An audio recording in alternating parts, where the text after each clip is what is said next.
The opinions expressed are those of the host. The material is for informational purposes only. It does not constitute investment advice, and it is not intended as an endorsement for any specific investment. Visit crestmontpw.com for more details. Welcome to the Ascent, brought to you by Crestmont Private Wealth. My name is Sam McGee. I'm the CEO and owner, and we have offices in Boerne and Houston, 604 South Main on Main Street in Boerne, and One Riverway in Houston, Texas, outside of the Galleria area. Today I've got Kim Blohm in the office, who is the CEO of the Boerne Chamber of Commerce. Welcome, Kim. Thank you. So we're going to talk a little bit about giving, and I think this is a great time of year. It's always a great time of year to talk about giving, and we're going to talk a little bit about why today, about an economic impact study that Kim shared with me for Kendall County. But we are in the giving season, and so before we dive into this very important topic, I want to remind our listeners that there is a tax-efficient way to give, and there is a tax-inefficient way to give. So if you're considering making charitable gifts at the end of the year, and you're one of those people that keeps a shoebox full of receipts, there actually is a better way to do this. And if you want to know how to do that, whether it's something really advanced like setting up a family foundation or something more basic like a donor-advised fund, Crestmont Private Wealth is here to help you do that. With full relationships, that is part of our service. We help with charitable advising, and that's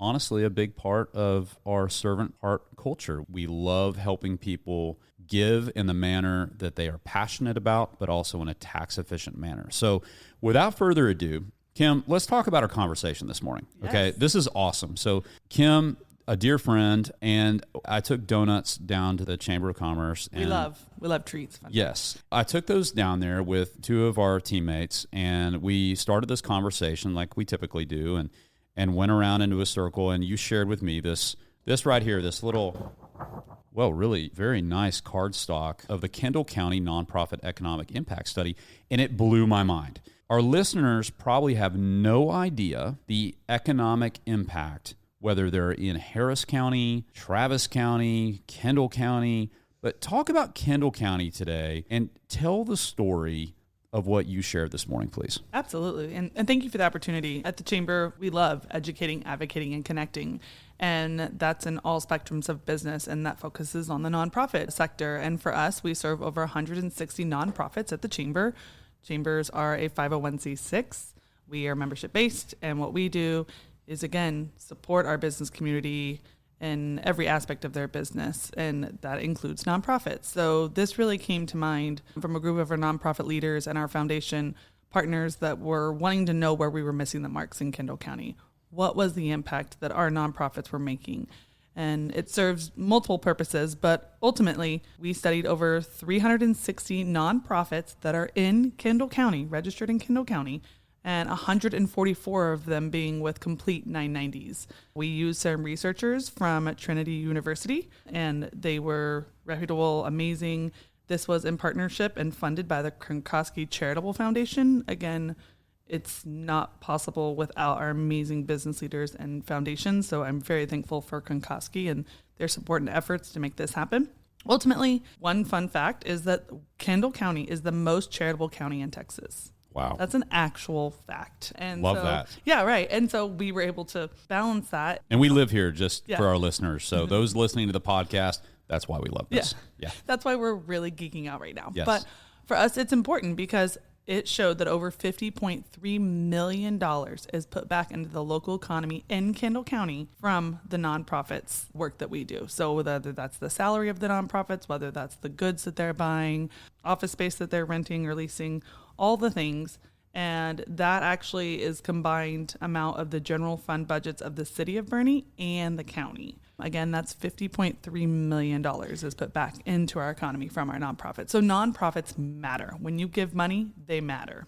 Wow. So $50.3 million, Kendall County. When we think about that, obviously this is an affluent county. There's quite a bit of wealth here, but there's also some poverty, and there's some economic disadvantaged families here. And we see that within our schools. And, we're not talking about Jackson Hole here. Right. We're talking about Kendall County, where we have Comfort, we have Bergheim, we have these tiny little communities, and we have Boerne. We're not talking about a major metropolitan area and $50.3 million of economic impact. That's absolutely incredible. Kim, please continue this story. And for me, it serves different missions, right? It's the human services, it's the education, it's recreation, it's religious, it's arts, it's healthcare. For us, it was really important not only to advocate for those nonprofits, to our businesses and our community at large, but also to the foundations and saying, look, there's a healthcare gap in our community. There's a need and there's not enough funding going into that. How can we fix that? And how can we be strategic about the way that money is given in our community and used? And it's really exciting. We were able to make some movement for even our veterans. A lot of veteran services aren't paid for by a lot of our foundations in our community and surrounding area.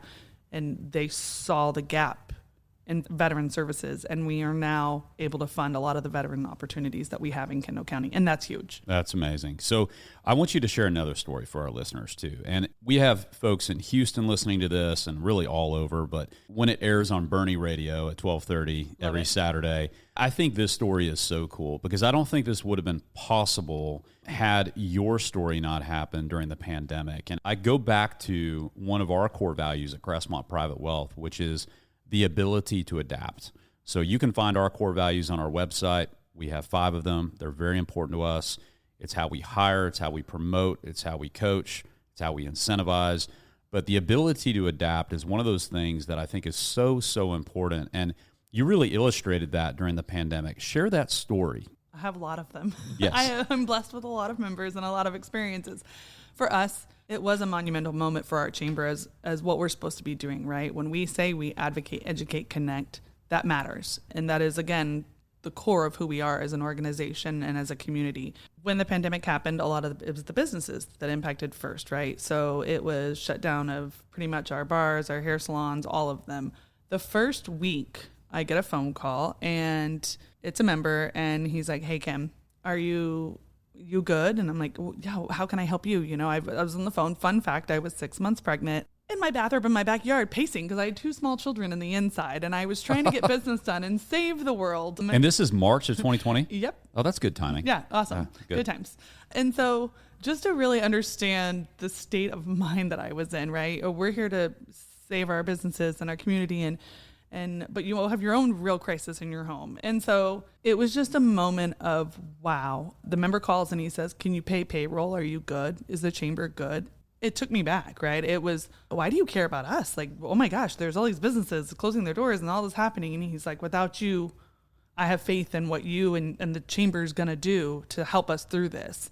And to have that belief in our organization and the support and the trust was everything. And that was our fuel to say, wow. And then it was just, I'm getting goosebumps now. It was call after call of, hey, who needs this or what needs this? And I'm like, you don't even have your doors open and you're spending your last $30 to pay your chamber dues for the month. And knowing that they believed in us at that level, I was told the team, we have to do everything in our power to support them and help them. And that's really where this came in, is the nonprofit impact study. It was just a time of giving for profits, for nonprofits, and it really showed, hey, we make an impact as an organization, and it's really important that we step up and continue to serve in new creative ways and impactful ways. That story kind of reminds me of one of my favorite movies, It's a Wonderful Life. And I just think of that moment where the bank is going to be foreclosed upon, and you have all these people showing up from all over the community, bringing every last dollar they have to keep that bank open. Such a cool part. Exactly. One of my favorite all-time moments was small business was just doing his thing, and he was like, hey, I saw the paint shop down the street doing to-go paint kits, and I wanted to give 200 paint kits to the kids who do the food pickup because I'm worried they don't have any arts at home. Oh, wow. So he buys those 200 paint kits from the painter, helps her out because she can't have parties anymore, then gives them to the kids who are picking up for the Love Kendall County Kids program, and then they get arts and crafts at home during a time that was really challenging. Amazing. The thing that I think is so neat about sharing these stories about the pandemic and kind of going back in time is we've already kind of forgotten about it. We have short-term memories. We move on, we move past, and I think that's God's way of saying, hey, you don't remember pain. But talking about this is so impactful because the giving spirit does live on through a pandemic, through other market cycles, through other things. And I think it's very, very important to share this study. And so we're going to put this out in our newsletter. If you're interested in seeing this Kendall County Nonprofit Economic Impact Study, which was funded by the Kronkowski Charitable Foundation, it's a 2-page PDF, really succinct, really well done. If you would like to see that, send us an email at info@crestmontpw.com.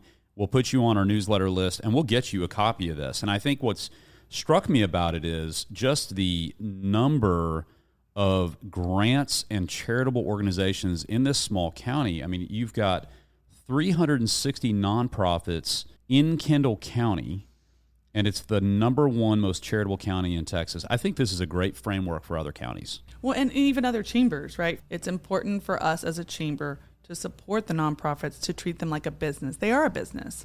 And the more that they can do and the more profitable they can be, the bigger impact they can make in our community. So we're just grateful as a chamber and our board of directors to be behind that and to be able to support us as one big ecosystem in our community of commerce. It matters. What I think is really neat is the approach that your chamber has taken under your leadership is having a spotlight on the nonprofits, where I think in a lot of cases, chambers sort of think that nonprofits take care of themselves. Yeah, they right? don't. They don't. And that connection between public-private partnership and between charitable nonprofit with the for-profit, sometimes it can even be, giving away a mandate on charitable giving for a for-profit business. And as an example, we run a outreach called Redbird Ministries at Crestmont Private Wealth. We hit 1% this year of our revenues that we gave in some form or fashion to outreach efforts or nonprofits. Sometimes businesses get to the end of the year and they had a certain mandate to get money out the door, or it's an individual and they want to get a tax write-off and they're maybe behind on their charitable giving. So if they wanted to screen nonprofits, the traditional sense is go and look at the various websites like GuideStar and so forth. But talk about how you would put someone in contact with a foundation or a nonprofit. How does that look? Absolutely. We have a nonprofit council on the website, boerne.org. Super simple, nonprofit council, and you can see all of our nonprofits. They list them, so you can vet them all there, see them, see that they're involved in the community. For us, anyone on the team, we're very in the know of what our nonprofits need. So if someone needs a playground or they have a grant match or it's veteran involved or whatever your focus is for your business and or your personal needs, you can let the chamber know and we can match you basically with the nonprofit that has a need and you have a want. Incredible. Crestmont Private Wealth has a team for the Transformation House Jingle All the Way 5K, which is on Saturday, December 14th. This is a really amazing charitable organization. To learn about their mission, you can go to transformation-house.org. At Redbird Ministries, our outreach within Crestmont, we fund up to 1% of our revenues each year. This happens to be one of the things we do because I like to run. So if you want to come run with us and support this organization, sign up online there, and it's Saturday, December 14th. Kim, thank you for coming on the show today. This has been really fun and really helpful. Those of you that are listening, we're in the giving season. I hope you've enjoyed this show. Just make sure that you give tax efficiently. Reach out to your advisor, and of course, we're taking on new clients. You can reach us at info@crestmontpw.com. Hope you have a great weekend, and God bless.